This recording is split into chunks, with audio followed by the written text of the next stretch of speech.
How to install Divi theme in WordPress.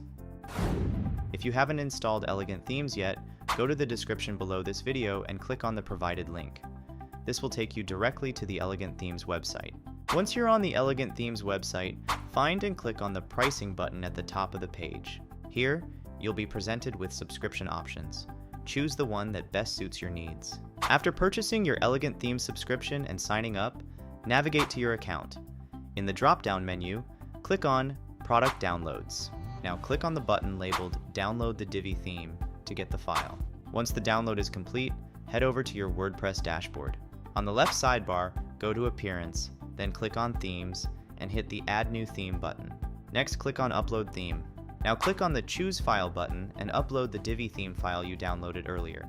Once selected, click on Install Now and let's wait for it to complete. As you can see, the Divi theme has been successfully installed. Now, on the left side, click on Themes. You'll need to activate the Divi theme. Let's double check if the Divi theme is ready for editing our website. Great! As you can see, we can now edit our website using the Divi theme. And that's it.